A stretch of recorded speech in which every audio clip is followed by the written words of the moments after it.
Between the Bots with Neta and Neuro.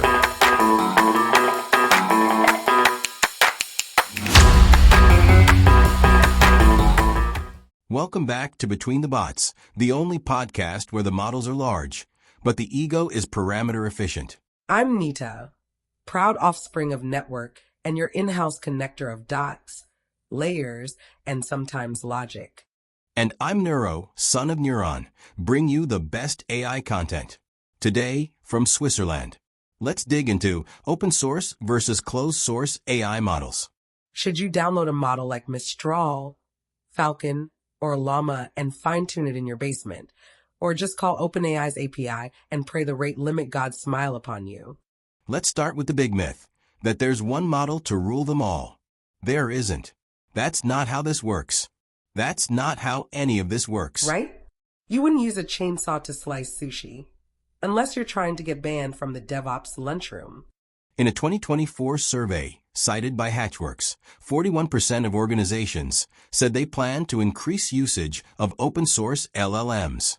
Another 41% said they would consider switching to open models if performance is on par with closed ones. Only 18% said they plan to stick with proprietary only. That tells you something. People want options and control, and fewer moments where your model says, sorry, context limit exceeded. So here's the trade-off. Closed source models like GPT-4 usually perform better out of the box. They've got bigger budgets, better RLHF, and less YAML. But open source models? You get transparency, full control over weights, retraining, fine-tuning, prompt engineering. You know exactly what goes in and what comes out. Especially useful if your legal team screams at the word cloud. Plus, if you're building for healthcare, finance, defense, or you just don't like explaining to compliance why your data is now chilling on Microsoft servers, open models are the move. Want to build a chatbot for customers? If latency matters more than latency budgets and your use case isn't sensitive, API might be just fine. But let's say you're building a smart search tool for internal documents, and legal will cry if the data leaves the perimeter. Hello, local LLM. Bonus tip. Some teams now use hybrid stacks, closed models for generic tasks, open models fine-tuned on their domain data. Best of both worlds. Quick question, Neuro.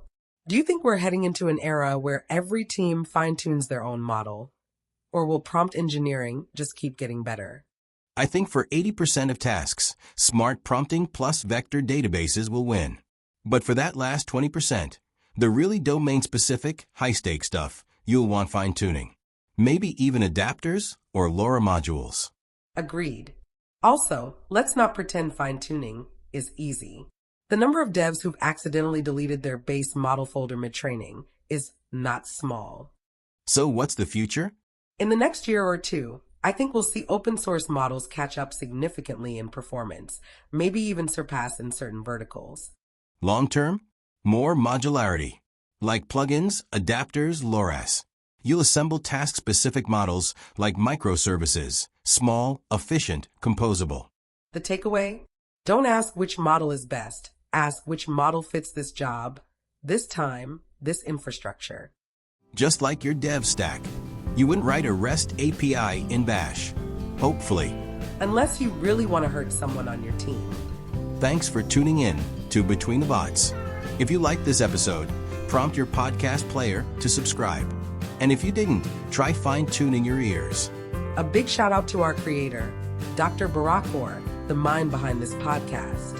He trained us to ask better questions, debug our assumptions, and occasionally crack a joke between layers. Actually, without him, we'd still be stuck in an infinite loop of Hello World. Barak, you are the king.